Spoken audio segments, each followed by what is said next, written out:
Bien, ya estamos grabando la sesión.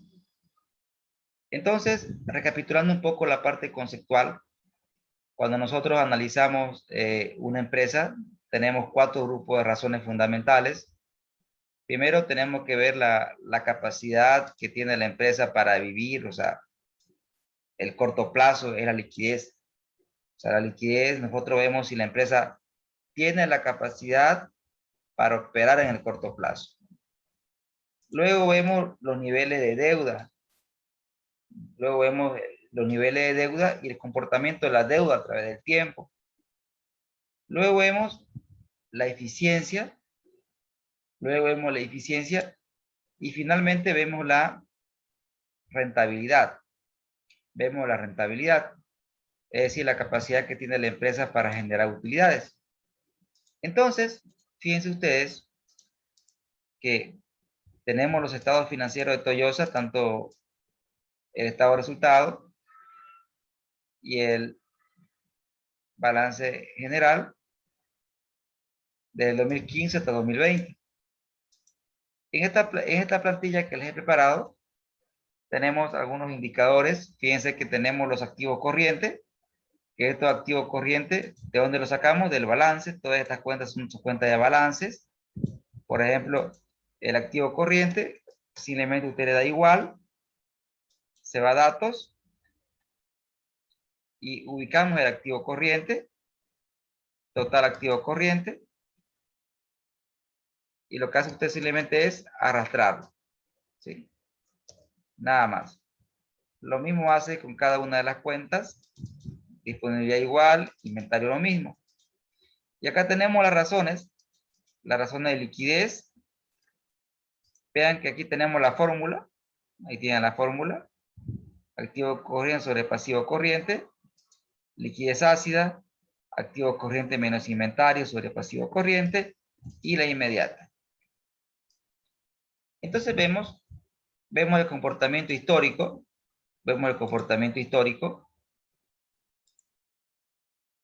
¿y qué tenemos que ver? ¿Qué tenemos que ver cuando vemos el comportamiento histórico? Veamos la parte gráfica. Vean ustedes. Primero, Toyosa, en todos estos años, ¿es una empresa líquida? ¿Qué podemos decir? Sí, es una empresa líquida, ¿no? A pesar de que a partir del 2017 ha bajado relativamente la liquidez. Correcto, ¿no? Pero aún estamos hablando de que es una empresa líquida, es decir, que con sus activos corrientes podría cubrir sin problema su pasivo corriente. Obviamente, como lo vimos en clase, tendríamos que ver su presupuesto de caja, ¿no? Para ver los calces, pero seguramente no tiene problemas en los calces. Es decir, que la planificación entre los cobros y los pagos que toda empresa debe hacer, ¿no? Entonces, ¿es una empresa líquida? ¿Qué le parece el 2020 con respecto al 2019? ¿Ha existido un incremento de la liquidez?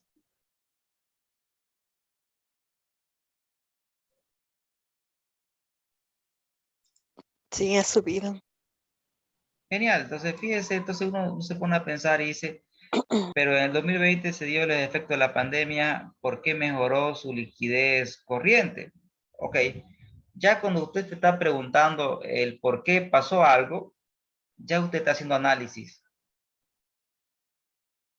Cuando usted se pregunta el por qué aumentó la liquidez corriente, ya estamos haciendo análisis. Entonces, ya esa pregunta la vamos a responder más adelante. Vamos a ver qué pasó. Veamos la liquidez ácida. Vea que la liquidez ácida también ha mejorado en la gestión 2020 con relación a la gestión 2019. Tenemos una mejora de liquidez ácida. ¿Qué pasó? ¿Por qué mejoró? Entonces ya cuando nosotros nos preguntamos eso, ya estamos haciendo análisis financiero. Porque el análisis es preguntarse qué pasó con, por qué un número cambió. Eso es análisis. Entonces tenemos dos indicadores que aumentan, tanto la liquidez corriente como la liquidez ácida, pero un indicador que baja es su liquidez inmediata. Es su liquidez inmediata. Es decir que, vean ustedes que en la gestión 2020, la empresa solamente cuenta o podía pagar sus obligaciones con un 2,54, hasta un 2,54% con efectivo. Ha disminuido el efectivo de la empresa.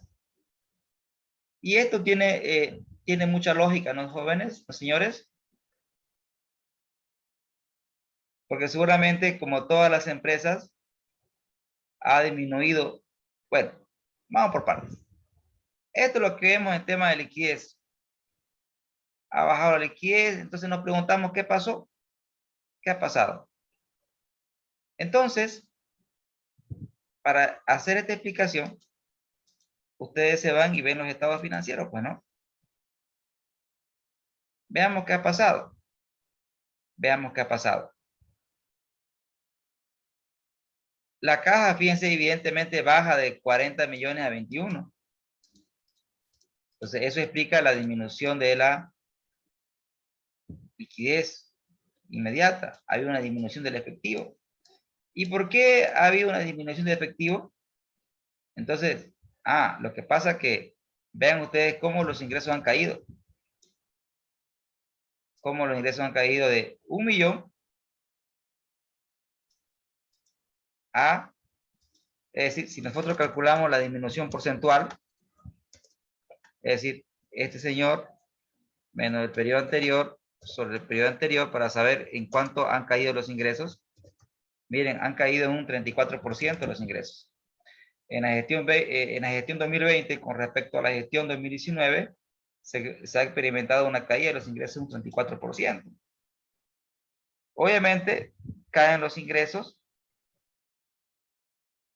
la empresa hace ajustes en su gasto administrativo, seguramente, como todas las empresas, ha tenido que despedir personal, y para despedir personal es con dinero, o sea, eso afecta a la caja. Disminución de los ingresos afecta al efectivo, afecta a lo que ingresa a la caja. Vean ustedes que también ha hecho ajustes, seguramente estructurales en la parte administrativa. Si vemos la reducción en la parte administrativa, ha habido una reducción del 22%. Obviamente que la reducción en los gastos administrativos no se puede hacer, a no ser que tengas mucho efectivo, ¿no? Para poder despedir cualquier cantidad de personas.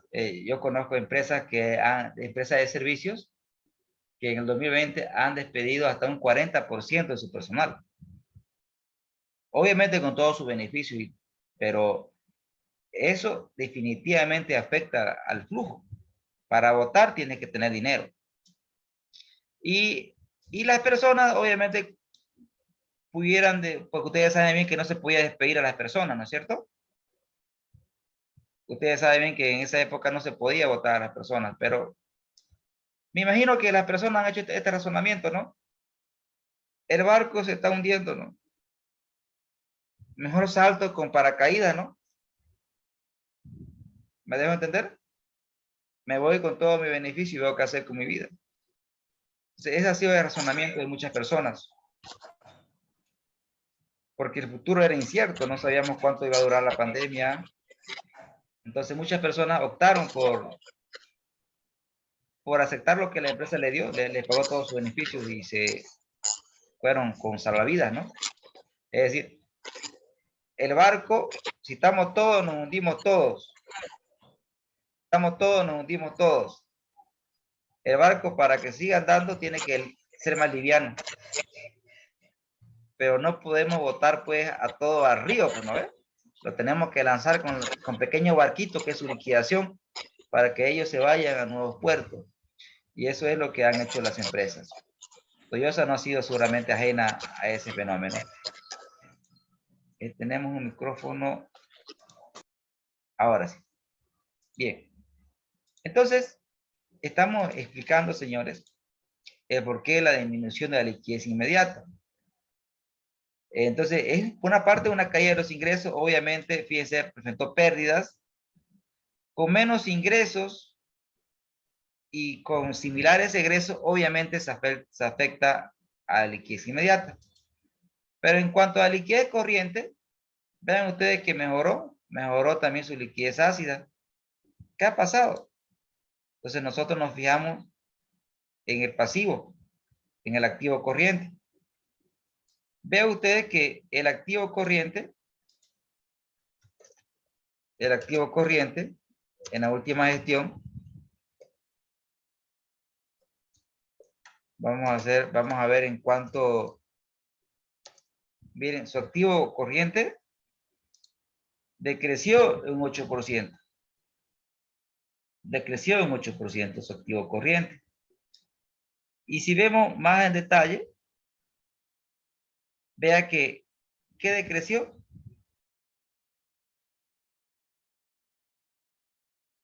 El inventario, fíjese que es una de las cuentas más significativas, decreció un 36%. Entonces, mi inventario ha decrecido un 36%. Vea que el decrecimiento de inventario, señores, está correlacionado con el decrecimiento en mis ingresos. ¿Correcto? Tendría que ser similar. Está bien correlacionado. Es decir, ¿y por qué mi inventario decreció? Ah, bueno. Entonces, el fabricante seguramente no produjo la misma cantidad que antes, por la pandemia también. Y seguramente la empresa no hizo el mismo volumen de pedidos que antes. Seguramente ha reducido el volumen de pedidos. Eso ha hecho que tenga un menor inventario. Y al tener un menor inventario, eso hace que su liquidez ácida aumente, ¿no, señores?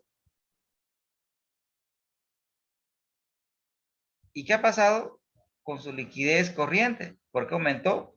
Sucede lo siguiente. Esto es lo que pasó con el activo corriente. Veamos qué pasó con el pasivo corriente. Miren, ambos decrecieron, pero ¿cuál decreció más? Decreció más el pasivo corriente, decreció un 13%. ¿Y qué cuenta decreció más? Nos fijamos. Y rápidamente nos fijamos en la parte operativa, en la parte comercial. Vean ustedes que las cuentas comerciales por pagar han disminuido. Obviamente que si se reduce el tamaño de inventario, también al pedir menos al proveedor, también se reducen mis obligaciones comerciales por pagar. Entonces, se han reducido mis pasivos. ¿Correcto, señores? Y esta reducción de mis pasivos, vean ustedes, también ha habido una reducción de mis obligaciones de corto plazo.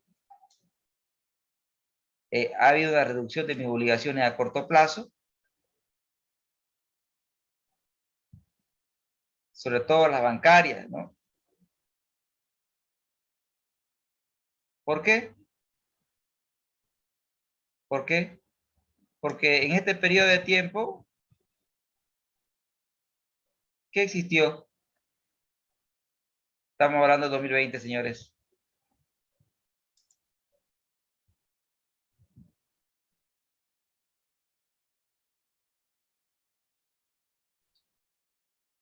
Ha disminuido su pasivo de corto plazo, sus obligaciones bancarias, pero sin embargo las obligaciones de largo plazo las ha aumentado, ¿no? Vean ustedes, si ustedes ven. Perdón, ¿puede ser por el diferimiento de los créditos? Correcto, correcto, claro que sí, claro que sí. El diferimiento de los créditos es el fenómeno que también ha ayudado a todas las empresas, ¿no? Entonces, eso tampoco es ajena. Pero fíjese que el diferimiento de los créditos es un tema bancario, ¿no? Sí, perdón, bancario, pero fíjese que también esta empresa tiene deuda en la Bolsa Boliviana de Valores, ¿no? Sí, el diferimiento no alcanzó al mercado de valores. Entonces, es por eso que sus obligaciones de corto plazo han aumentado en este sentido, ¿no? Se ha adquirido mayor financiamiento a través de la Bolsa Boliviana de Valores. Y eso lo vemos aquí. Fíjense ustedes que ha contraído nueva deuda. O sea, acá estamos viendo que se ha apalancado más. Una parte ha diferido en el corto plazo y por otro lado ha adquirido nueva deuda. Miren cuánto ha crecido su nueva deuda, señores. Más de casi 3000%. Es decir, que pese a que tenía una buena caja, 40 millones, pese a que tenía una buena espalda financiera, 40 millones en el 2019, la pandemia afectó a su flujo miren, pese a que ha adquirido,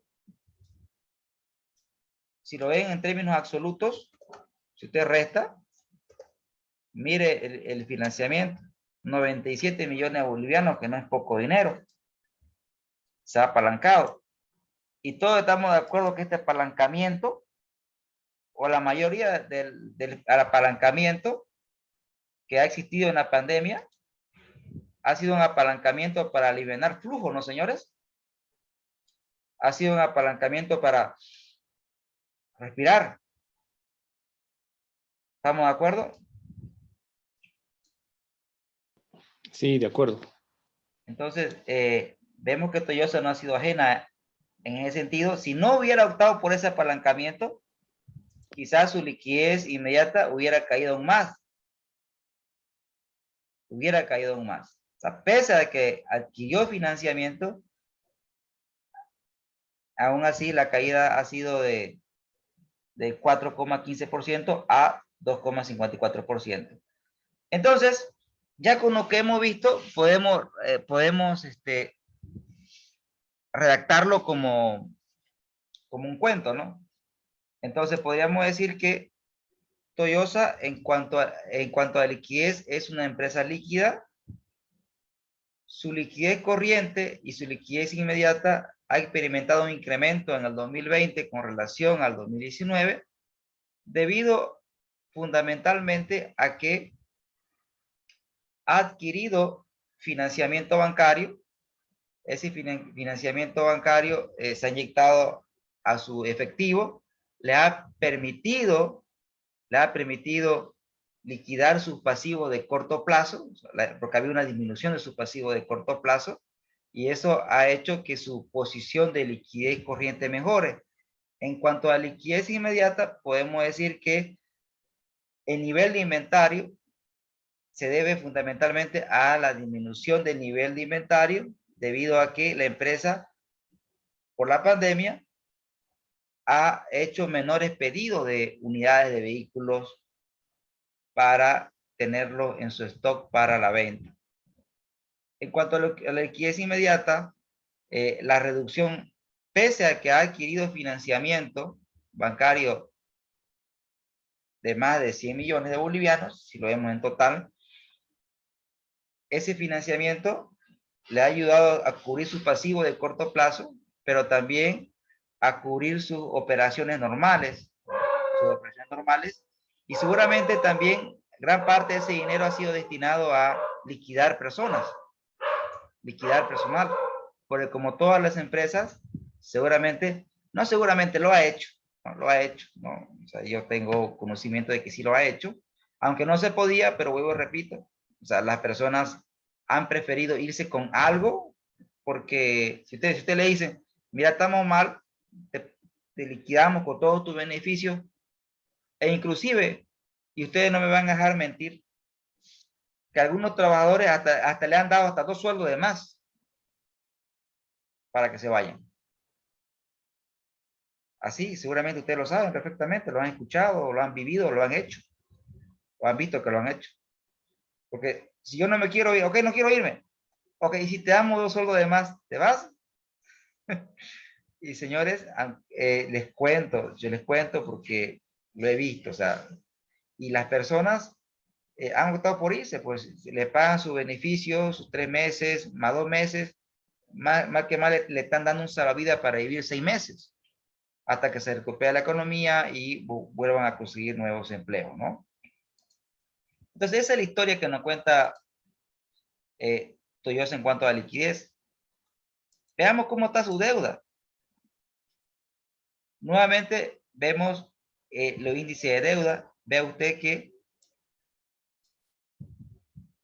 su índice de deuda ha bajado. Si lo vemos acá los indicadores, su índice de deuda ha experimentado una reducción. Entonces, alguien podría decir, ok, Toyosa en la gestión 2020 financia sus activos con 62% de deuda.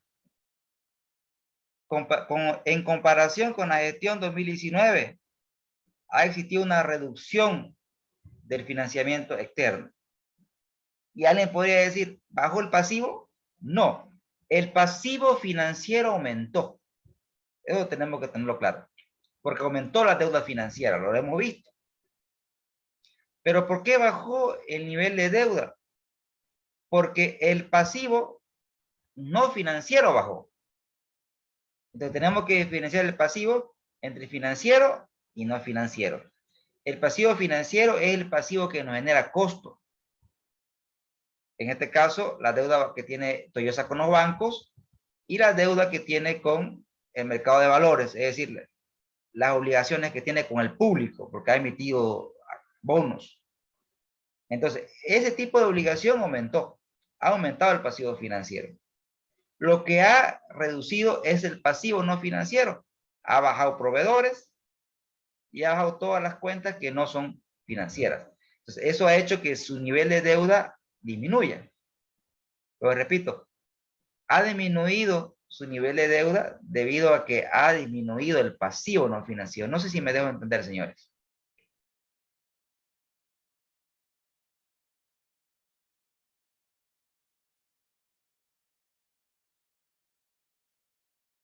¿Se está entendiendo el análisis?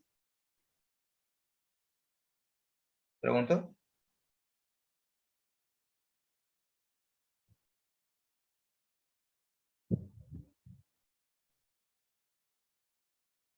¿Me escuchan, ¿Puede señores? repetirlo, licenciado? Claro que sí, claro que sí. Nuevamente. Vemos que el índice de deuda, recuerden ustedes que el índice de deuda me dice cómo financio mis activos. En este caso, este 62% me está diciendo que mis activos los financio con un 62% de deuda. Y en la gestión 2019 lo financiaba con 64%. Entonces alguien podría decir, profesor, entonces eso quiere decir que ha disminuido la deuda de Toyosa. Y la respuesta es, la deuda financiera ha aumentado. ¿A qué me refiero eso? Miren ustedes, se les explico aquí. Vean ustedes, oculto mi imagen. La deuda financiera a nivel global aumentó, pero la deuda no financiera, es decir, proveedores, anticipo de clientes, ¿sí?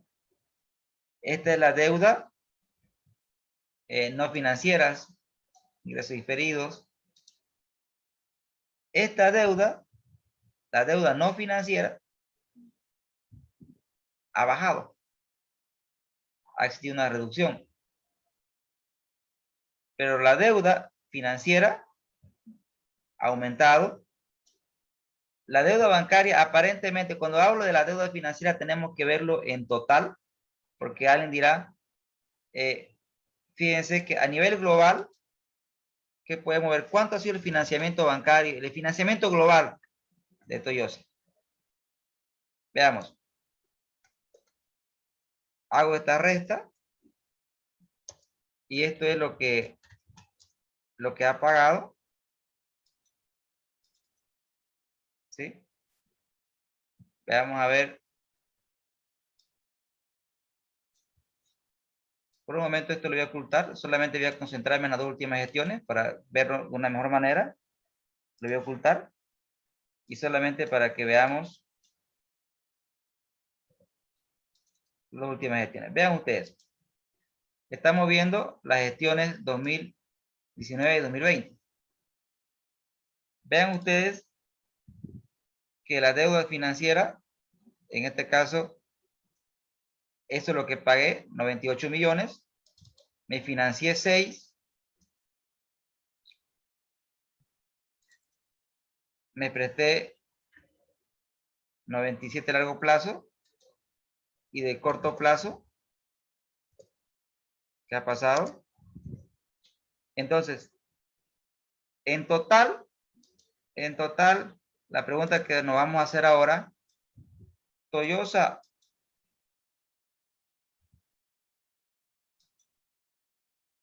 entre lo que se prestó y lo que pagó, porque hay dos cosas, ¿no? Ha existido financiamiento, pero también se ha venido pagando. Entonces, a nivel total, ¿qué pasó?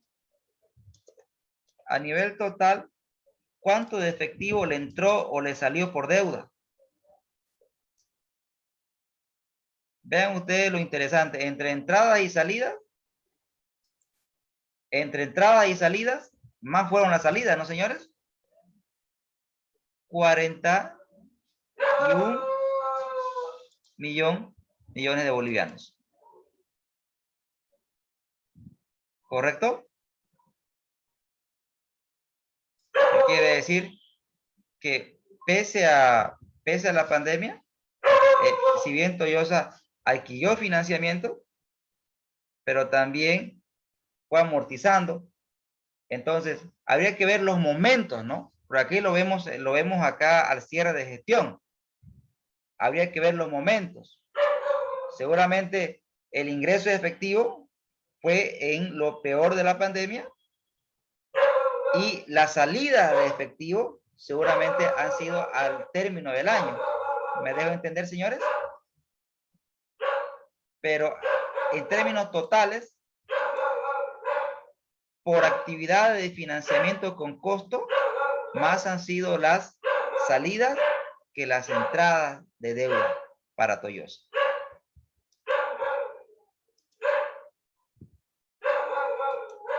¿Qué más podemos ver? Veamos la cobertura.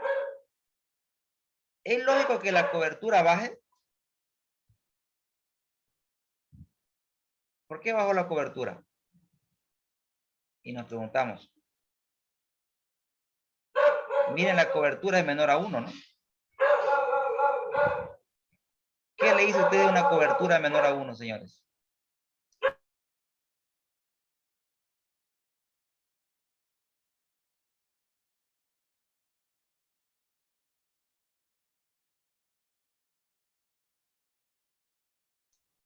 ¿Qué le dice usted de una cobertura menor a 1?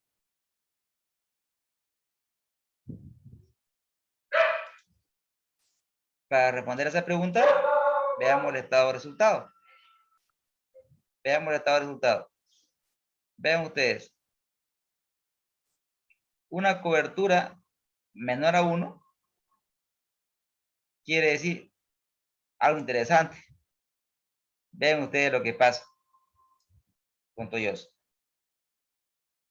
Quiere decir que con su utilidad operativa, usted no puede pagar sus intereses. Con la utilidad operativa, usted no puede pagar sus intereses. Pero sin embargo, vean ustedes, Toyosa, en ambos periodos, cuando usted tiene un índice de cobertura de interés menor a 1, como pueden ver que ocurre en estas gestiones, quiere decir que mi utilidad operativa no me alcanza para pagar los intereses. No me alcanza. Y si no me alcanza, en teoría, la historia, esta película que se llama Estado de Resultados, debería terminar con números negativos. Pero ¿qué es acá lo raro? Vea que a nivel operativo, no generamos la suficiente utilidad operativa para cubrir mis gastos financieros. Pero ¿por qué en esta gestión tengo utilidad? ¿Cómo pueden explicar ustedes eso, señores? ¿Qué pueden ver ahí en sus pantallas?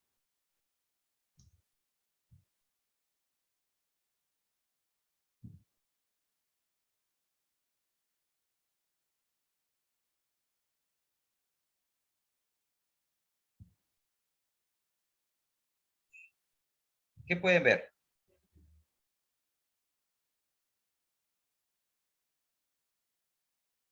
Vean la utilidad operativa. 66. Sí, perdón, lo escucho. Dicen, habría que analizar la cuenta de otros ingresos, que tiene 23 millones. Es correcto, es totalmente correcto, ¿no? Entonces, una de las limitantes cuando uno analiza los estados financieros es que vemos aquí, otros ingresos, pero son ingresos no operativos, ¿no? Entonces, ¿qué otra fuente de ingresos no operativos puede tener, por ejemplo, Toyosa? Entonces, tendríamos que estar dentro de la empresa para poder identificar.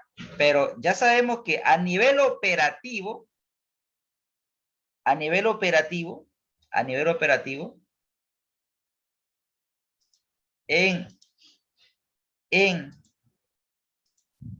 estos periodos, a nivel operativo, la empresa no genera el suficiente ingreso operativo para cubrir sus costos financieros. Solamente en estos periodos puede, con su utilidad operativa, cubrir los intereses. Entonces, la historia tiene un actor acá fundamental, que es otros ingresos. Entonces, debe tener otros ingresos no operacionales que le han ayudado a presentar una utilidad positiva, como lo ha mostrado en los anteriores periodos. Ahora, veamos su calidad de deuda. La calidad de deuda me dice cuánto de mi deuda está a corto plazo. Vean que Toyosa, de toda su deuda, por ejemplo, en el 2020, el 82% de su deuda está a corto plazo. Pregunto, si gran parte de mi deuda está a corto plazo, ¿eso no genera presión para la liquidez? ¿Qué dicen ustedes?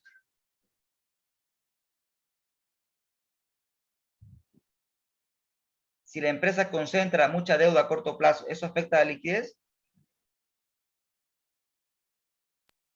Sí, afecta. Genial. Entonces, lo que muchas empresas han hecho es, con la figura de refinanciamiento, han extendido los plazos de pago y lo que han hecho es su calidad de deuda bajarla. Es decir, pasar deuda de corto a largo plazo para darle respiro a los niveles de liquidez. En este caso, Toyosa ha existido, fíjense, una pequeña reducción de 87 a 82%. Entonces, mientras menor sea este número, existe menos presión sobre la liquidez corriente.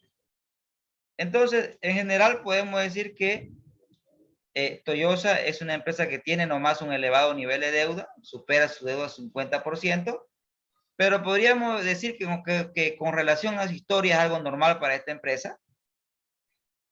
Sus niveles de cobertura en los últimos 4 años son menores a 1, lo cual me quiere decir que esta empresa con su utilidad operativa no puede pagar sus intereses. Sin embargo, en todos estos periodos ha presentado utilidad, fundamentalmente en estos últimos 3, en 2017 y 2018. Esa utilidad que ha mostrado se encuentra influenciada por la cuenta de otros ingresos no operativos, que han hecho que muestre utilidad positiva esta empresa. En cuanto a la eficiencia, veamos su rotación de activos. Veamos. ¿Es lógico que su rotación de activos baje? Vean que en el 2020 bajó de 0,60 a 0,41. ¿Tiene lógica que baje, señores? ¿Qué dicen ustedes?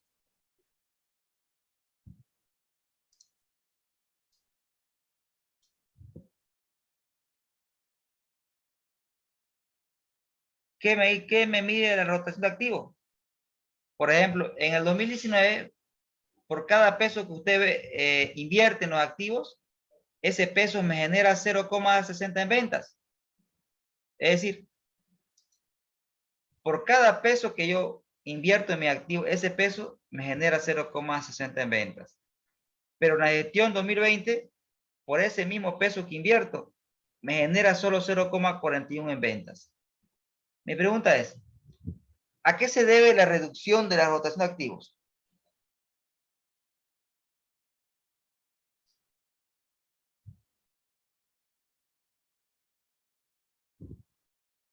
¿Cuál sería la explicación?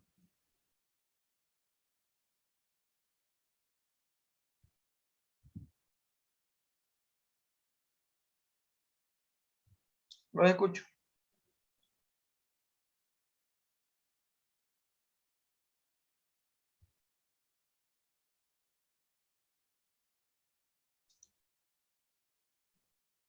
No se olviden que la rotación de activos es igual a las ventas sobre el activo. En este caso, en el 2020, señores, ¿qué fue lo que ha caído? Las ventas. Es decir que esta reducción en la rotación de los activos se encuentra fuertemente explicada por la caída de los ingresos. Por la caída de los ingresos de la empresa. Entonces, alguien diría, no, de acuerdo a la teoría que vimos, esta empresa es ineficiente. Es ineficiente. Pero sin embargo, no todo es tan matemático, ¿no? En realidad, la caída de los ingresos, más que por factores internos, ha sido por factores externos. Y eso hay que tenerlo bien en cuenta cuando uno hace un análisis. ¿Qué podemos ver también aquí? Vean. ¿Qué ha pasado con el periodo promedio de cobro?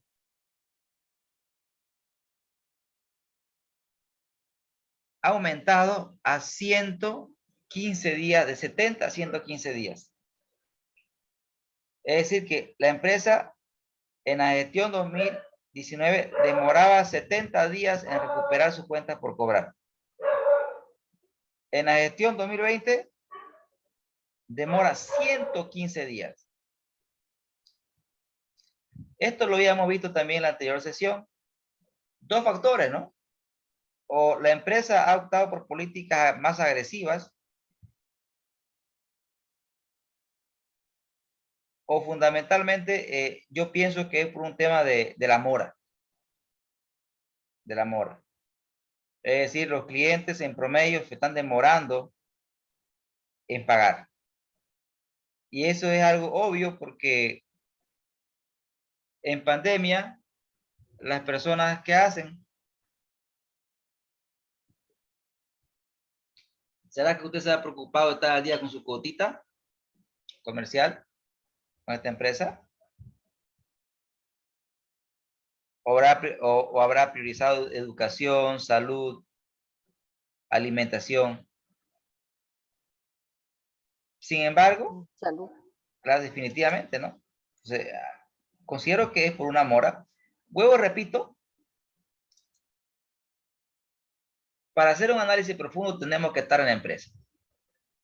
Lo que hacemos en este curso es identificar patrones, o sea, preguntas. Ya estando en la empresa, tenemos que ver qué efectivamente pasó. O sea, ¿fue algo estratégico o efectivamente es por un tema de mora, ¿no? Pero en este curso lo que nos basamos es en supuestos, qué pudo haber pasado. Miren ustedes que el periodo promedio de inventario, es decir, la rotación, más o menos se ha mantenido estable. Es decir, el tiempo que la empresa demora en realizar su inventario es más o menos estable, pero en este caso tiene un punto a su favor esta empresa. En la gestión 2020, de forma sabia, seguramente ha reducido el volumen de pedidos, ¿no? A los fabricantes. Obviamente, tomando la previsión de que el nivel de ventas iba a ser tremendamente reducido, porque si hubieran hecho los mismos pedidos que en estos periodos, seguramente seguramente estaríamos contando otra historia en la gestión 2020.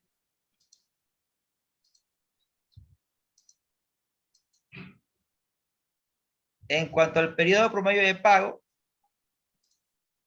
ha habido una reducción, pero fundamentalmente no es que esté pagando más antes, ¿no? Lo que sucede es que al disminuir el volumen de pedidos, también se reducen mis obligaciones con los proveedores. El saldo que tenía por pagar de la gestión 2019 lo he liquidado. Y que no es poco, ¿no? ¿Cuánto teníamos por pagar? Veamos aquí.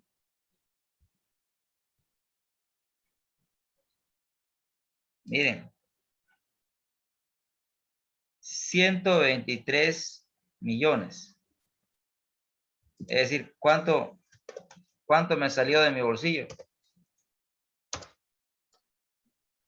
75 millones, señores.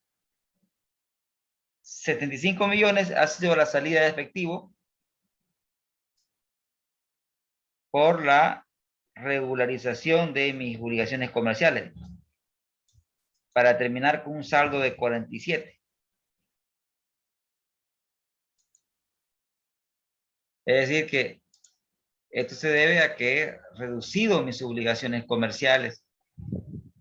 Y esto se debe a su vez porque he reducido el volumen de compras o los volúmenes de relaciones comerciales con los fabricantes. ¿Qué más? Es rentable. ¿Cómo andamos en márgenes? Vean que el margen bruto tiene cierta estabilidad, ¿no, señores?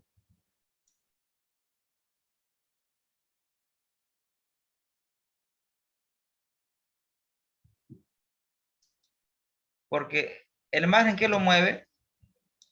El margen bruto no lo mueve, pues, el volumen. Lo mueve solamente la diferencia entre precios y costos variables. En el 2020 ha habido una mejora, fíjense, en el margen bruto. En el margen bruto. Seguramente, quiero pensar que ha sido incentivo de los fabricantes, es decir, los fabricantes solamente han dado sus productos a menores precios.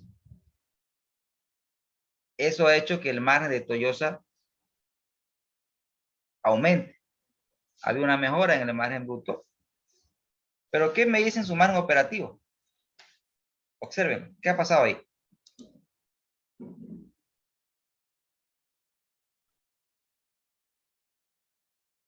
¿Cómo puede vender menos y tener más margen operativo?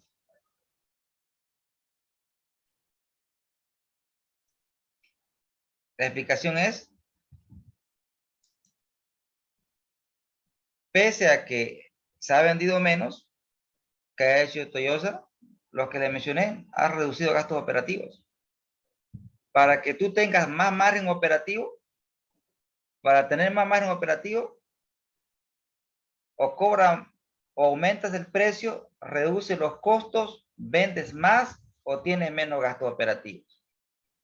En este caso, la mejora en el margen operativo considero que ha sido no tanto porque ha aumentado el precio, porque no es estratégico aumentar precios pues en estrategias, o sea, en pandemia, no. Pienso que viene de la mano por incentivo del fabricante, una parte. El volumen de ventas se ha reducido, pero sin embargo la empresa ha reducido su gasto operativo. Entonces, resumiendo, la mejora en el margen se debe a por incentivo en el costo y la reducción de mi gasto operativo. ¿Y eso cómo usted lo puede ver? Miren, usted agarra y se va al estado de resultados y comparamos. Vean ustedes, ¿no? Vean, sus ventas cayeron un 34%. Pero mi costo de venta ha caído más. Es decir, mis ventas cayeron, pero mi costo cayó más. Y eso se debe a ventajas en costo. Es decir, ha habido una ventaja en costo de compra de los vehículos. Y vean ustedes cómo los gastos operativos han bajado. ¿Sí? Han bajado los gastos operativos.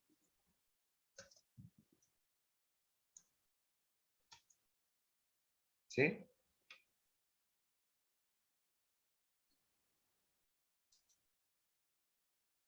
Ahora, si bien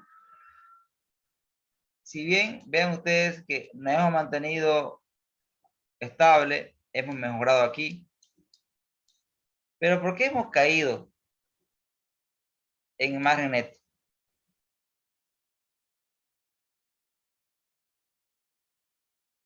Básicamente, ¿por qué tenemos margen operativo positivo y margen neto negativo? Bueno, la respuesta fundamental son los gastos financieros, ¿no, señores? Son los gastos financieros. Esta empresa, al tener un elevado nivel de deuda, miren su nivel de deuda. Al tener un elevado nivel de deuda, le significa una fuerte carga financiera. Más o menos, fíjense ustedes, hagan esta lógica. Los gastos por intereses se asemejan a sus gastos administrativos. ¿Qué les parece eso? Es decir, lo que paga Toyosa por intereses se asemejan a sus gastos administrativos. Es decir, que lo mismo que gasta en términos administrativos, gasta por intereses. Intereses, ¿no? Solo intereses. Entonces, un elevado nivel de deuda implica pesados intereses. Y acá lo estamos viendo, ¿no? Entonces, vemos que su margen neto es negativo. Y si su margen neto es negativo, obviamente eso se ve reflejado en su ROE y su ROA. Vean que acá tenemos una reducción.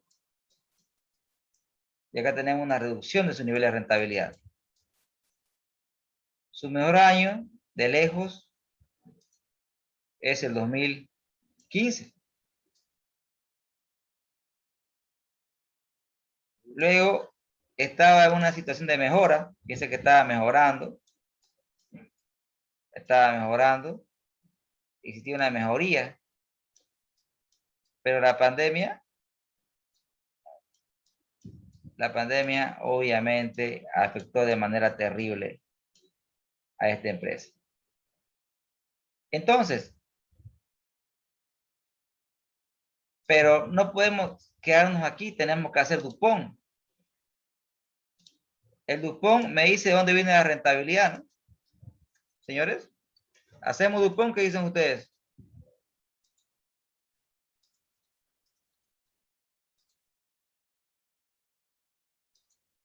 ¿Recuerdan el Dupont?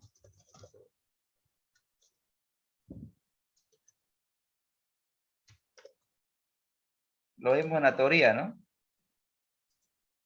El Dupont me dice de dónde viene la rentabilidad. Y la rentabilidad puede venir por el margen neto, es decir, utilidad neta sobre ventas. O puede venir de la rotación de activos, es decir, ventas sobre activo total. O puede venir del multiplicador del apalancamiento. Entonces, lo que voy a hacer ahora es ver de dónde viene la rentabilidad de esta empresa. El multiplicador del apalancamiento es el activo total sobre el patrimonio. A ver, el margen neto. Utilidad neta sobre ventas.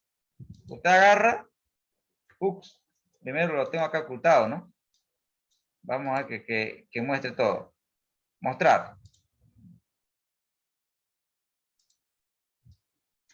Utilidad neta sobre ventas. 2015. Utilidad neta dividido entre las ventas. Y eso usted lo arrastra. Y lo expresamos en porcentaje. Le vamos a dar 2 decimales. Luego, la rotación de activos. Ventas sobre activo total. Ventas dividido entre activo total. Total activos. Ahí está. Y lo arrastramos. Lo dejamos con 2 decimales. Y el multiplicador del apalancamiento activo sobre patrimonio. Activo sobre el patrimonio.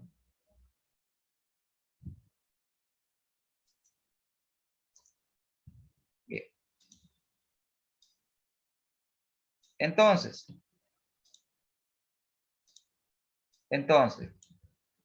¿qué podemos ver aquí?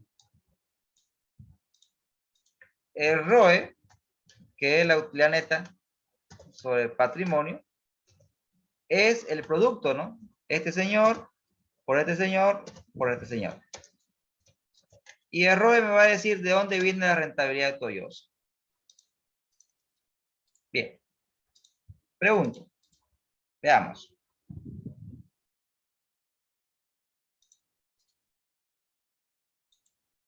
En la gestión 2015,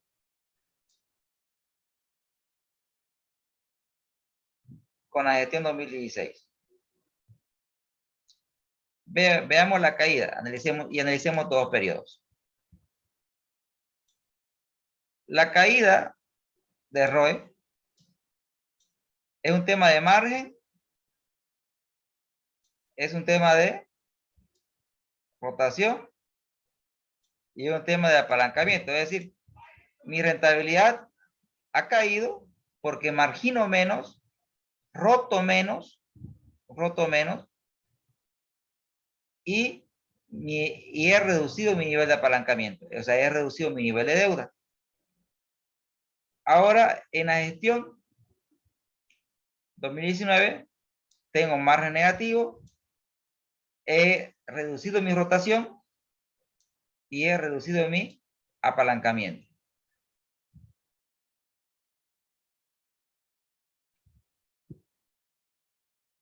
Pero miren lo interesante, si analizamos nosotros estos dos periodos,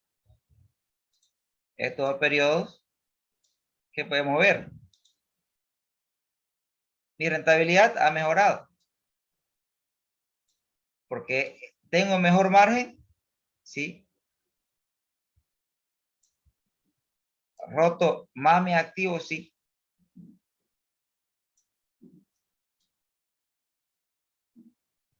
¿Me he apalancado más? Sí. ¿Qué puedo ver? ¿Qué puedo resaltar de esto?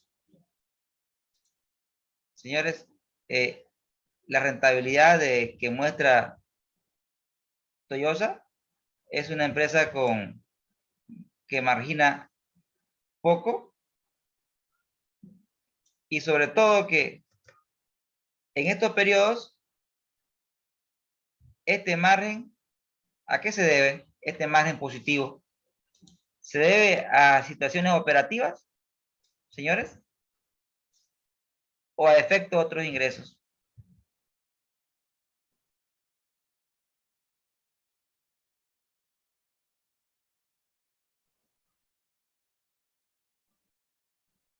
Porque alguien podría decir, ah, bueno, está bien. Pero ¿qué sucede? Nosotros en la cobertura nos dimos cuenta de que en estos periodos su cobertura es menor a 1. Si su cobertura es menor a 1, quiere decir que la empresa no tiene la utilidad operativa para cubrir sus intereses. ¿Y por qué muestra márgenes positivos? Ah, debido a otros ingresos que no son operativos. Entonces, en estos periodos, se muestra resultados positivos, pero debido a ingresos no operativos, señores. El mejor año de esta empresa es el 2015.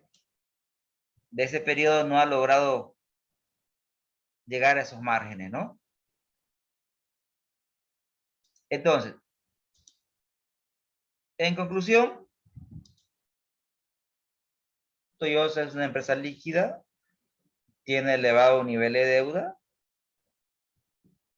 La eficiencia se deterioró en la gestión 2020 por factores externos.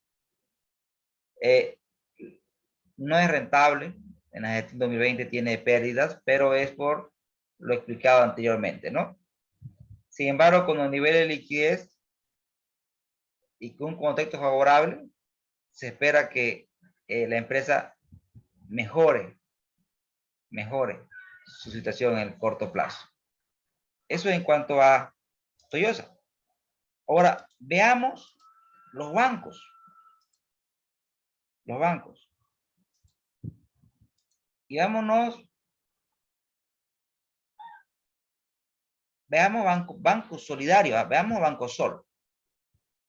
Banco Sol. Fíjense que ya los ratios están calculados. Estos ratios están calculados. Los ratios están calculados. Y estos ratios calculados, usted lo descarga de la ASFI. De la página de la ASFI, usted descarga todingo los ratios de todos los bancos del sistema financiero boliviano. Son muchos, pero me voy a concentrar en los ratios de liquidez, estructura de activo, estructura de pasivo, calidad de cartera y rentabilidad. Me explico brevemente. Liquidez. Veamos cómo le va a Banco Sol.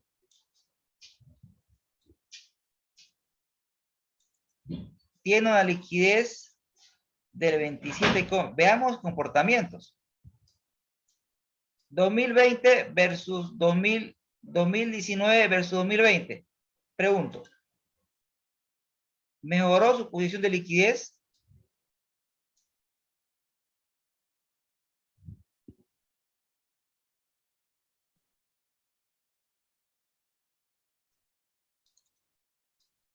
Las obligaciones a corto plazo en los bancos son fundamentalmente las obligaciones por caja de ahorro y cuentas corrientes. ¿Sí?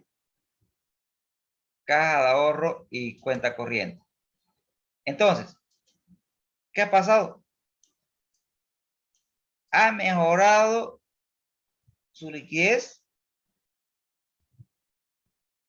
Es decir, en la Sí, ha gestión 2020 mejorado. sí ha mejorado, ¿no? Ahí nos preguntamos, ¿eso es bueno para el banco? No, porque lo No, tiene controlado el efectivo. exactamente, eso es malo para el banco, ¿no? Entonces, quiere decir que tiene mucho efectivo que no lo ha colocado. Es un mal indicador para el banco. De ahí estamos partiendo mal. Pero es lógico, ¿no? O sea, ¿quién se va a querer prestar crédito en 2020, no? Para invertir.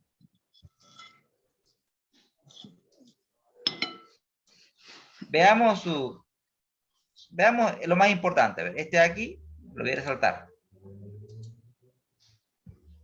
Ahí. Solo con ver este indicador ya sabemos que... Ahora, veamos. ¿Cómo está la cartera? ¿Cuál es el principal activo de un banco? La cartera. La cartera es el principal activo del banco. Vean ustedes, señores. Vean ustedes cómo la cartera, la participación de la cartera de créditos ha aumentado de 80 a 81%. ¿Eso es bueno para la rentabilidad?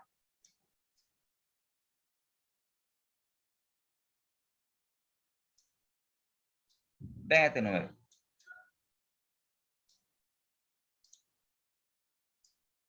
El principal activo de la cartera, ¿no, señores? Sí, sí, la cartera es el principal activo de un banco. Correcto. Entonces, y si la participación de la cartera aumenta, eso por lógica me lleva a pensar a que eso mejora la rentabilidad de un banco, porque se está incrementando la participación de mi activo que me genera dinero. Claro. Entonces, eso es un buen indicador, definitivamente. Definitivamente. Ha sido leve, pero ha incrementado su cartera. Claro. Y si lo comparamos con otro banco, por ejemplo, Fácil, a Fácil no ha tenido, miren, esa eficiencia. Miren, Fácil, la participación de su cartera se ha reducido de Fácil. O sea, lo cual no quiere decir que su cartera ha bajado. Ojo, ¿no? Cuando dice que la participación bajó, no quiere decir que la cartera bajó, sino que el crecimiento de la cartera ha sido lento, eso quiere decir. Ha tenido un crecimiento lento. O sea, la participación bajó, eso afecta a la rentabilidad de Fácil. Sin embargo, de Bancosol, la participación de la cartera aumentó. Ha tenido un crecimiento rápido pese a la pandemia. Otro número que tienen que ver es la estructura del financiamiento. Si bien la cartera es mi fuente de inversión principal, y si crece es bueno para la rentabilidad, otro número que tiene que ver usted es este. ¿Cómo me financio? La principal fuente de financiamiento de un banco son las obligaciones con el público. Es la principal fuente de financiamiento de un banco, las obligaciones con el público. Es la fuente de financiamiento más barata. ¿Sí? Si este numerito aumenta, quiere decir que el banco está consiguiendo dinero barato para prestar. ¿Correcto? Y ve usted que Bancosol en la gestión 2020 hizo algo interesante. Y acá lo vemos en números. Les cuento. Antes a los gerentes de agencia, y si alguien trabaja en banco, seguramente me da la razón, ¿cómo mido la eficiencia en los bancos? O sea, ¿cómo hago la estructura salarial? Hay una parte fija y una parte variable. La parte variable está asociada a volumen de dinero colocado, o sea, cuánto colocamos de dinero en el público, cuánto crédito damos en plata, uno. La otra es cantidad de clientes nuevos, volumen de clientes y volumen de dinero, dos variables, ¿no? Porque uno puede decir, bueno, doy un buen crédito a un cliente y me siento, pues, ¿no ves? Doy un crédito de $50,000 y me siento. Ok, con eso cumpliste tu meta en volumen de dinero. Pero también tienes que cumplir tu meta en cantidad de clientes.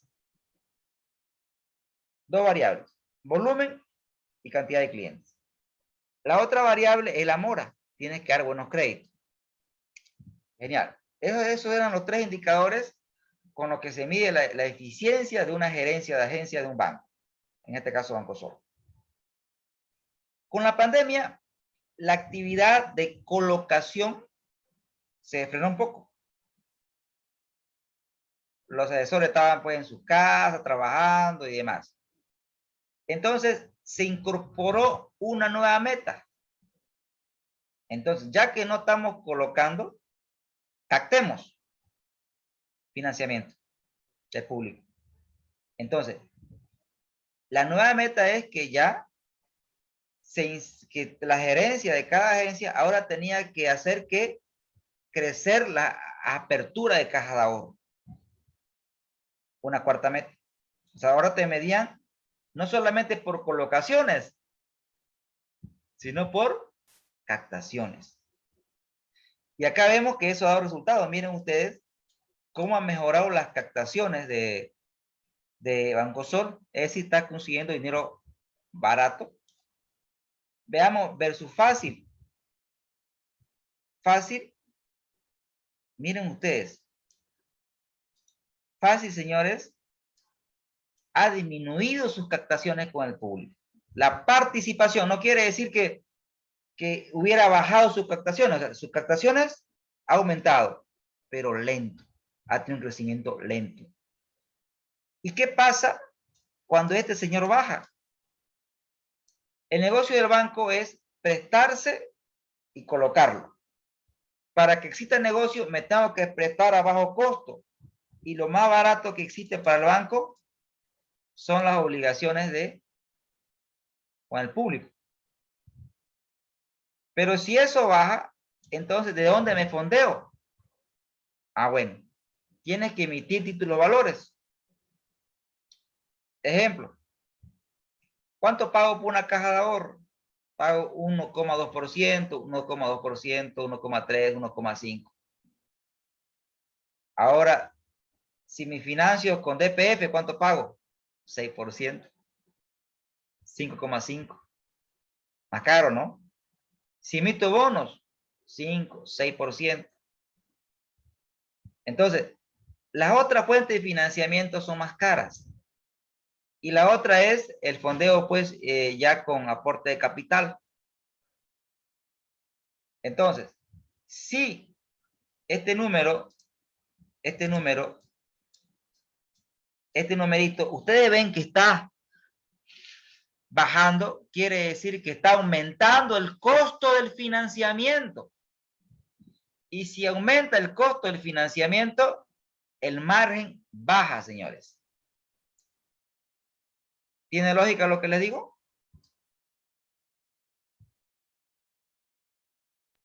Sí, sí. También me quería referir a otra fuente de financiamiento. Existen los créditos subordinados también. Yo me acuerdo Genial. que el Banco Nacional, lo que era el Banco Unión antes, y Prodem, si mal no recuerdo, hace más de 10 años atrás recurrían a préstamos subordinados del FERE, creo que era, o del PROFOP, ¿no? Del PROFOP, Programa de Financiamiento de Fortalecimiento Patrimonial. Pero yo me Correcto. acuerdo que las tasas, a ver, no superaban el 5%, no recuerdo bien, ya se me perdió de la memoria el haber visualizado esos contratos, porque eran contratos marco de participación. Pero sí, esas fuentes de financiamiento también podrían reflejarse acá, ¿no es verdad? Correcto, tal cual, tal cual, tal cual. Tal cual. De eso, ahora lo que ha quedado es como instrumento ya lo que es los bonos subordinados, ¿no? Sí, Una fuente de financiamiento esencial de todos los bancos son los bonos subordinados que lo ocupan bastante. Pero lo central es que es caro, ¿no? Es caro, o sea, claro. Sí. caro, o sea, el término caro es relativo. Creo que es más elevado, podemos decir, es más elevado que el fondeo a través de obligaciones con el público. Definitivamente, ¿no, Así, señores? Genial. así es. Vean ustedes, acá fácil, mismo indicador, Bancosol. Veamos la mora. La mora básicamente la vemos reflejada. Vea, este es los clientes que están al día, ¿no? Todo normalito.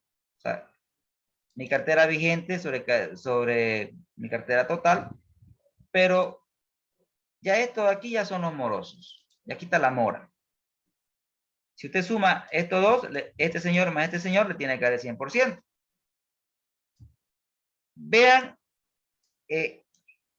a ver, a este le llama mora mentirosa, ¿no? Alguien diría, ¿no? Wow, la mora de Bancosol. Bueno, aunque Bancosol es una de las entidades financieras que es más eficiente en este sentido. Pero vean ustedes cómo la mora bajó de Bancosol. Veamos fácil. La mora de fácil bajó. ¿Sí? Cualquier otro banco, BNB, la mora bajó también. Entonces, la mora se ha reducido. Pero esto es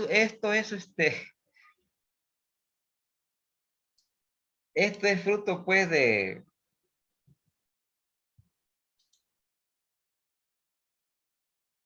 hay un dicho que dice, ¿no? Esta es una mora mentirosa. Porque alguien podría decir, si baja, estamos bien en tema de mora. No, lo que pasa es que la gente, pues, no ha pagado su crédito porque ha habido diferimiento. Y la pregunta que todos los bancos se están haciendo ahorita es, ¿no?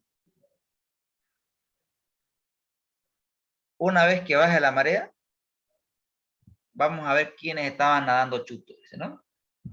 Ese es un dicho. Es decir, seguramente va a existir empresas que se van a recuperar más rápido que otras. Quizás algunas empresas, ya ellas ya venían mal, pero con el diferimiento ha existido un respiro, pero igual se van a morir. Es decir, se prevé que la mora, o sea, que cerremos esta gestión, desde luego, y se lo puedo afirmar que la mora va a subir. La mora va a subir. O sea, vamos a cerrar esta gestión con una mora mayor. Porque muchos emprendimientos, sobre todo esto le afecta a Bancosol, que su foco es el microcrédito, también a Fácil, que muchos de sus clientes no van a poder cubrir su crédito, quizás porque cambiaron de actividad, se fueron, algunos fallecieron. Entonces la mora va a aumentar. Esta es una mora aparentemente, no aparentemente, es mentirosa. Es mentirosa, no es una mora real. La mora real se da cuando la actividad está funcionando y todos pagamos, ¿no? Y si yo no puedo pagar, es porque algo hice mal o el contexto me está desfavoreciendo. Ahora, miren, la mora en todos los bancos ha bajado, pero repito, es porque la gente había existido diferimiento y no se ha pagado los créditos. Pero vean ustedes, el ROE, ¿cómo ha caído, no, señores? Veamos el ROE, miren cómo ha caído.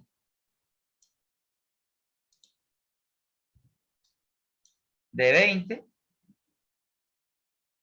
a 4,81. De 20 a 4,81.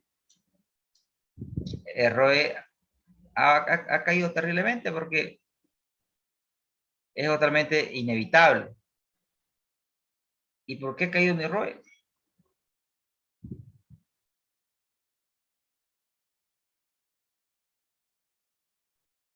Para empezar, era algo tendencial, ¿no? ¿Sí? Vean ustedes que era algo tendencial. Pero había una mejora en el 2019 y cae significativamente mi ROE. Obviamente que mis colocaciones se han ralentizado. Mi cliente no me ha pagado. Es decir, los bancos no han percibido ingresos, pero sin embargo sí han tenido egresos. Entonces, eso obviamente afecta a su rentabilidad. Y vean el margen financiero. El margen financiero es el negocio del banco, es básicamente la diferencia entre la tasa activa y la pasiva. Es el spread financiero, básicamente. Vean cómo su margen financiero, señores,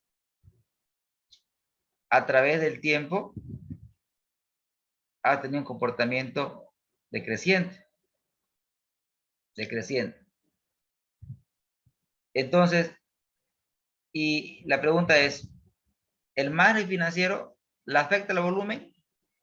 Este margen financiero, véanlo como un margen bruto. Y como lo vimos antes, al margen bruto no le afecta tanto el volumen, ¿no es cierto? Le afecta precios y costos. En el tema del banco es tasa activa versus tasa pasiva. Esta disminución que ya venía dándose en el margen se debe a la cartera regulada. Es decir, el banco de esta cartera de crédito,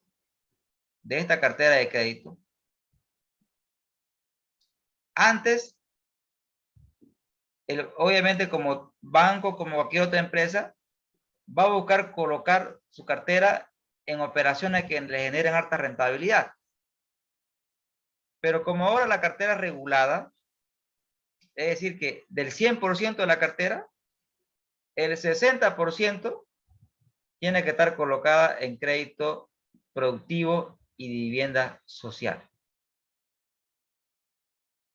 Y como ustedes bien saben, los créditos de vivienda social tienen bajas tasas y los créditos productivos también tienen bajas tasas. ¿Estamos de acuerdo? Sí. Entonces, eso ha afectado mucho más a entidades que se dedican a las microfinanzas. Es decir que, básicamente, al menos, por ejemplo, Bancosol solo se ha enfocado a crédito productivo. Vivienda social así lo deja a un lado, digamos, ¿no? Cumple lo mínimo nomás. Se enfoca más al tema de crédito productivo. Pero, ¿qué quiere decir esto? Que del 100% de mi cartera, 60% la tengo que colocar en crédito productivo con tasas reguladas. Es decir, que mi rentabilidad está condicionada. Porque me están dando un tope máximo que puedo cobrar. Me están dando un techo. Y esta situación de margen financiero, por el tema de la cartera regulada, vean ustedes que es un tema de Bancosol. Miren, es un comportamiento también del BNB. Pero ven ustedes que en el BNB no es tanto el bajón, ¿no es cierto?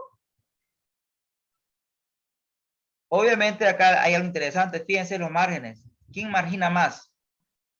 ¿Un BNB o un Bancosol? ¿Qué entidad financiera tiene mayor margen?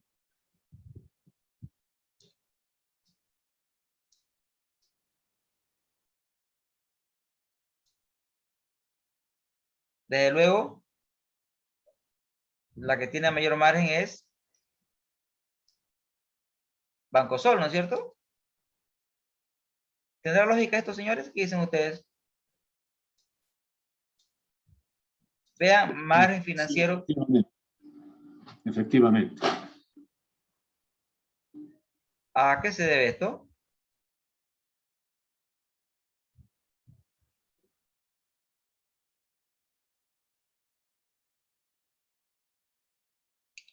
¿Por qué Bancosol tiene un mayor margen financiero que un BNB? Porque alguien podría decir, ah, no, BNB es grande, tiene antigüedad desde el 1872, ¿no? Creo que me acuerdo. Porque siempre paso por ahí y lo veo, no sé si me equivoco. Pero es un banco grande, antiguo, sólido. Ya, listo, BNB. Un Visa, por ejemplo. Visa, vean el Visa. El Visa, por ejemplo, tiene márgenes similares que el BNB. Proden, márgenes similares a Bancosol. Tengo Proden, Visa.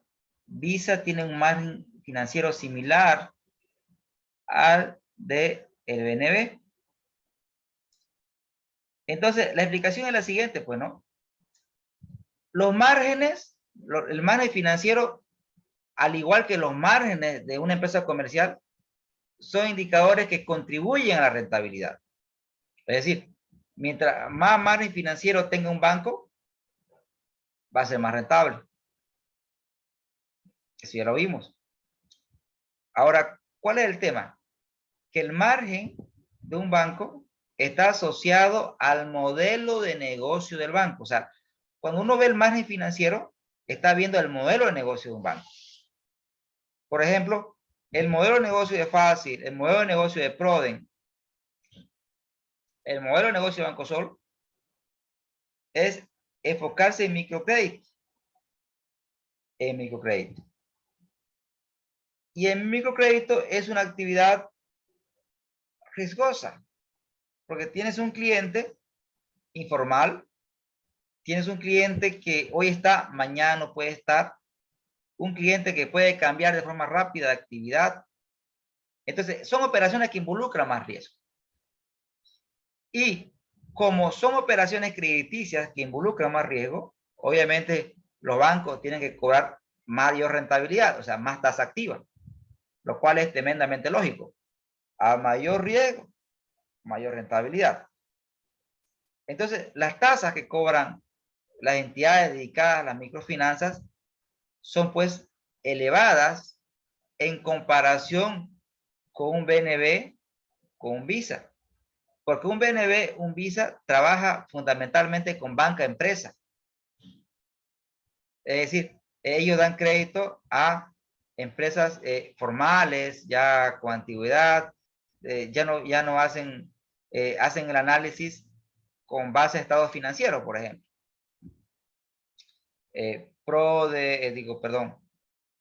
BNB, Visa, Ganadero, son empresas que para darte un crédito te hacen un análisis financiero, o sea, te piden los estados financieros.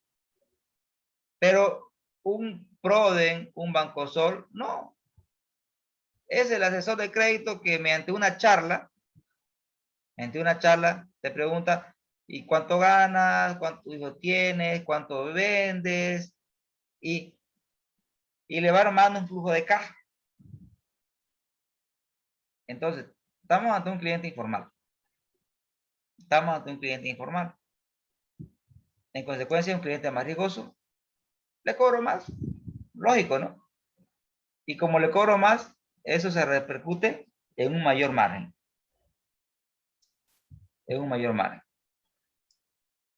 Entonces, el margen financiero refleja el modelo de negocio de un banco. Aquellos bancos que se enfocan a una banca más corporativa, más enfocada en los grandes empresarios, estamos hablando que les cobran pues tasas de 10%, 11%, ¿no? Pero un microcrédito, para aquellos que nos hemos sacado crédito alguna vez, es un pago 24%, 19%, 25%. No falta alguna entidad que le cobre 30, ¿no? 29%. Entonces, eso hace que su margen financiero aumente.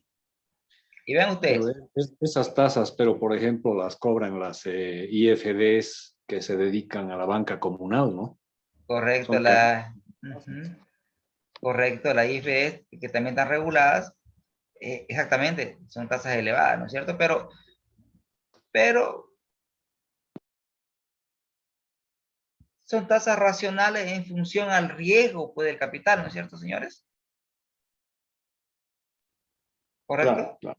O sea, es igual como alguien, yo a veces los escucho y lo dejo que hablen primero, ¿no? No, que esto que has escuchado los créditos colombianos, ¿no es cierto?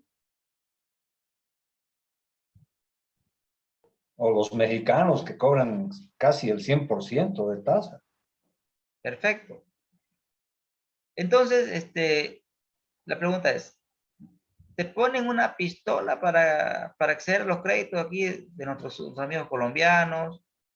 No. ¿Pero ellos te piden garantía? No. ¿Sí? La única garantía es tu vida, ¿no? Algunos dicen, ¿no? Sí. La mejor garantía, ¿no? Sí. Entonces, si no, ok. Pero ¿qué sucede, no?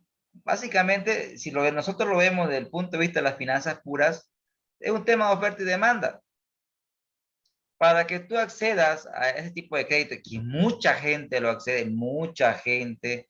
Si usted haga un análisis, cuando usted va a comer en un lugar, por ejemplo, de barrio, o una pensión, un pequeño restaurante, un club o lo que sea, acuérdese lo que le digo, mira alrededor y a ver una moto de un colombiano ahí atrás. O sea, son créditos ya muy populares en nuestro medio. Aquí en Santa Cruz se ve mucho, no se ve en sus departamentos. Acá se ve mucho. Pero ellos cobran elevadas tasas porque asumen mayor riesgo. Y es un tema de oferta y demanda. Pero no saliéndonos del tema, a mayor margen, ¿Qué implica eso? Mayor ROE, ¿no es cierto? ¿Estamos de acuerdo? Sí, de acuerdo. Lo mismo, fíjense, BNB, menor margen, menor ROE. Pero noten ustedes algo. El comportamiento de la rentabilidad del sistema financiero ha sido creciente o decreciente. Vean, cuando digo sistema financiero, me refiero fundamentalmente a los bancos múltiples. Aquí tenemos los bancos múltiples, el sistema en general. Los bancos múltiples, aquí no están las cooperativas, ¿sí? Vean cómo está el sistema en general. Comportamiento de los márgenes. Mírenlo hasta 2019. Comportamiento. No, la tendencia es a la baja, ¿no? Correcto. La tendencia es a la baja. Y como bien lo decía un economista y profesor, y eso es totalmente cierto, lo que él decía, ¿no? Si quiere ver cómo le va a un país, la tendencia de un país a futuro, mira cómo le van a los bancos. ¿Sí? Los bancos es el reflejo de una economía. Y por en la nuestra, no se olvide que la función fundamental de los bancos, que es la intermediación financiera, ¿no? Es decir, conectar tal medio entre los empresarios y los ahorristas. Entonces, tienen un papel fundamental los bancos en la economía. Y si a los bancos le va mal, es síntoma que la economía también está mal. En este caso, la tendencia a rentabilidad de los bancos es a la baja, como yo lo decía. Veamos cómo estaba la mora antes de la pandemia. Véanlo a nivel global. Vean a nivel global. Vean el comportamiento de la mora. Vean el comportamiento de la mora a nivel global. ¿Qué pueden decir esto? Esto no es un tema de gobierno, es un tema real, ¿no? O sea, esto es apolítico, ¿no? La mora tenía un comportamiento creciente. La mora tenía un comportamiento creciente. ¿Y cuando un crédito entra en mora? Cuando un cliente pues no puede pagar, ¿no? ¿Y cuando no puedes pagar? Cuando no tienes los flujos suficientes para pagar. En consecuencia, la economía estaba en un proceso desacelerado. Desacelerado. O sea, estábamos en seguíamos creciendo, pero el crecimiento era más lento. Entonces, eso se refleja, obviamente, que a las empresas no les estaba yendo muy bien, a las grandes empresas, al microempresario, y eso hace pues que se eleve la mora. O sea, no estábamos bien, estábamos mal. Estábamos mal. Y fíjense, en el 2020 aparentemente los bancos múltiples también, la mora bajó, pero esta mora es mentirosa. La mora es mentirosa. Y alguien dice, nos estamos recuperando. Sí, hay una recuperación. Pero hay una frase interesante que dice, si teníamos 4 antes de la crisis, si teníamos 4 antes de la crisis, 4 pesos antes de la crisis, ¿no? Y si caímos en un 50%, nos quedamos con 2 pesos. ¿Correcto?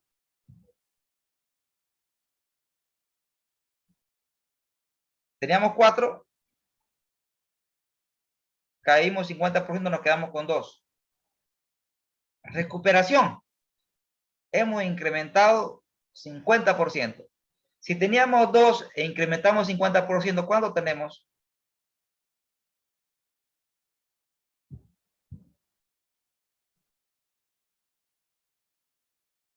Si teníamos 2 e incrementamos 50%, tenemos 3, ¿no, señores?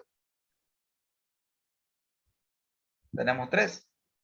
Es decir, si el Producto Interno Bruto cae y subimos, tenemos un crecimiento, sí, pero no lo hemos recuperado, o sea, no hemos vuelto a los niveles anteriores. ¿Se entiende? Eso se llama en economía como un efecto rebote. Es decir, la economía ha caído, sí, pero luego nos hemos levantado. Pero por un tema matemático, la base ahora es menor, digamos, ¿no?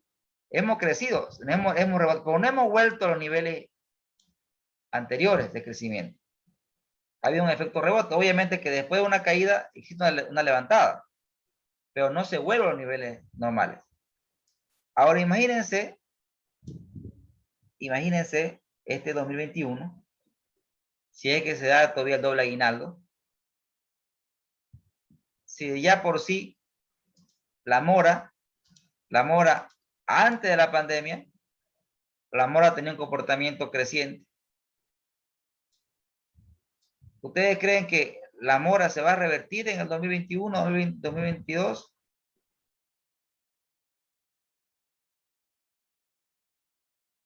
Entonces, eso es algo que nos debería preocupar, ¿no? O sea, la mora del sistema financiero, ¿no? Y lo estamos viendo, esto es un dato extraído de la ASFI, ¿no?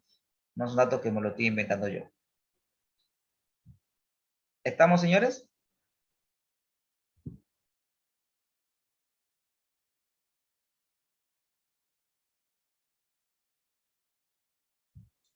¿Siguen conmigo todavía?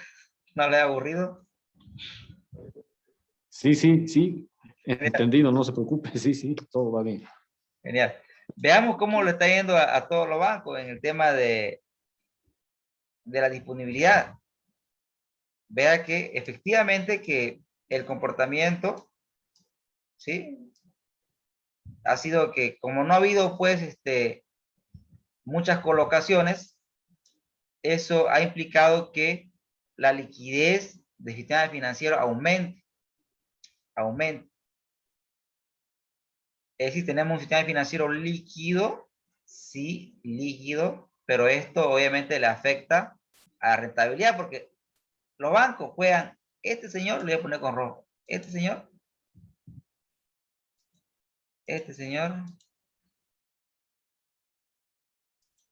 versus este señor. Ahí se ve clarito la relación que existe entre la liquidez y la rentabilidad. Vean ustedes que si este señor aumenta, mi rentabilidad cae. ¿Tiene lógica? Vean, aumenta liquidez, bajas rentabilidad.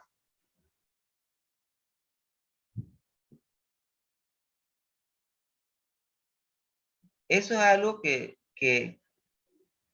se ve muy bien en los bancos. Porque si baja tu liquidez, es porque has aumentado tu cartera. Y si aumenta tu cartera, eso se traduce en mayores ingresos financieros. Y si tienes mayores ingresos financieros, se traduce, pues, obvio, en mayores resultados. Y mejores resultados se traducen en mayores indicadores de rentabilidad. Entonces, a nivel global, podemos decir que la mora, antes de la pandemia, tenía un comportamiento creciente. Bajó, pero es una mora mentirosa porque la gente dejó de pagar. Se espera que el 2021, 2022 la mora crezca, porque la recuperación económica no va a ocurrir en un año, va a ocurrir 2 o 3. O sea, recuperación quiere decir volver a los niveles iniciales. Esperemos que no ocurran pues conflictos sociales, aunque creo que el paro indefinido está confirmado para el día lunes, ¿no es cierto? ¿O estoy mal? Sí, está confirmado. Y eso no ayuda, pues, eso no ayuda, pero es pues relativo, ¿no? Ya no hablemos de eso. Ahora, veamos en cuanto al fondeo. En cuanto al fondeo a nivel general. Obviamente, la fuente de financiamiento más pesada tiene que ser siempre las obligaciones con el público, porque es la fuente de financiamiento más barata. ¿Sí? Vean ustedes que a partir de, miren ustedes,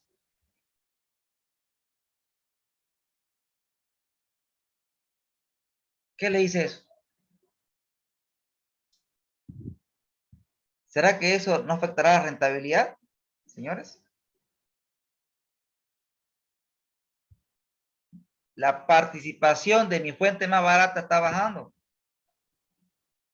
Y si la participación de mi fuente más barata está bajando, eso quiere decir que tengo que aumentar el financiamiento de otras fuentes que son más elevadas. ¿Correcto? Y eso obviamente afecta a la rentabilidad del sistema. Entonces, ¿qué estamos viendo?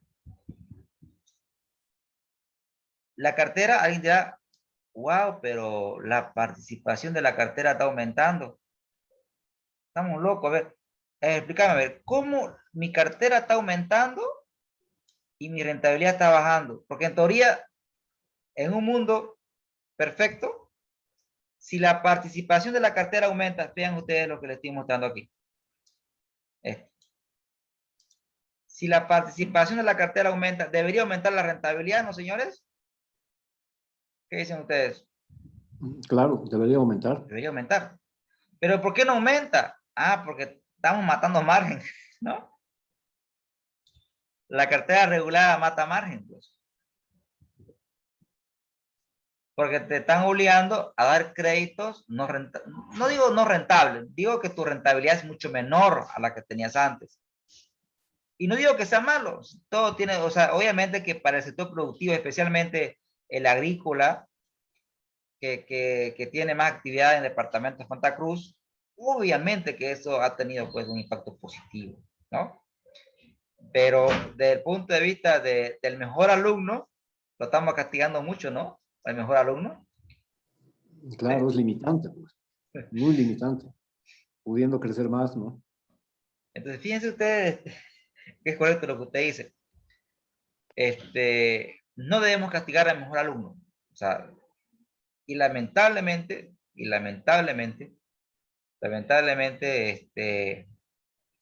pienso que algo general, los gobiernos de tinte socialista,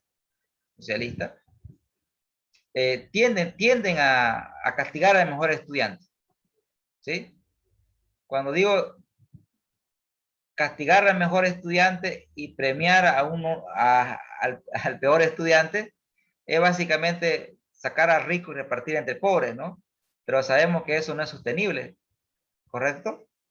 Pregúntenle a Venezuela, pregúntenle a Argentina, ¿sí?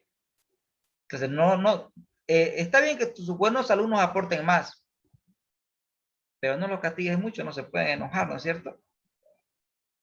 ¿Estamos? ¿Qué bancos ha ido? ¿Qué bancos ha ido? O sea, varios bancos han ido, ¿no, señores? Recientemente, ¿qué bancos ha ido?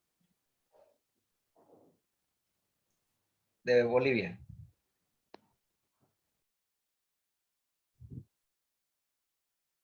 No, no tengo el dato. No sabía que se había ido un banco. Los Andes. Ah, no, pues el Banco Los Andes Procredit ha sido absorbido por el Banco Mercantil Santa Cruz. Exactamente, pero el capital se ha ido, ¿no? ¿Sí? Claro, sí, sí, efectivamente. Entonces, ¿pero qué ha pasado? ¿Qué ha pasado en realidad? O sea, en realidad es fácil, pues como son capitales extranjeros, alemanes, sencillo, pues, ¿no? Uno, ven esto. Ay, pucha, este gobierno, el gobierno nos está afectando la margen, nos afecta la rentabilidad, uno. Y dos, no se olviden que existe una ley en los cuales las utilidades de los bancos, existe un porcentaje, ahorita no tengo el dato en la cabeza, existe un porcentaje de las utilidades, si alguien lo tiene, pues nos ayuda. Las utilidades de los bancos, existe una parte que se tiene que reinvertir en el país, reinvertir. Y la lógica criolla me dice que si yo soy empresario voy a otro país e invierto, la utilidad puedo hacer lo que me dé la gana, pues, ¿no, chicos? ¿No, señores? ¿Correcto? Pero si me dicen que parte de mi utilidad no te la puedes llevar, la tienes que reinvertir en el banco. Entonces eso afecta.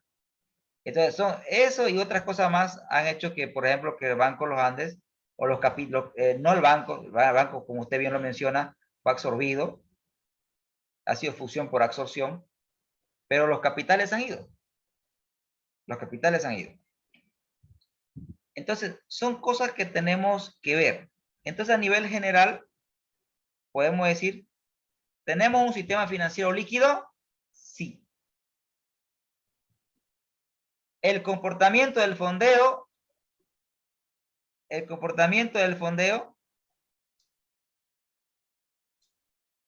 la participación del financiamiento, recursos del público ha tenido un comportamiento decreciente, lo cual implica que ha aumentado el costo del financiamiento de los bancos. Y eso afecta al margen. Afecta la margen. La mora, sin pandemia, estaba con un comportamiento creciente. Mala señal.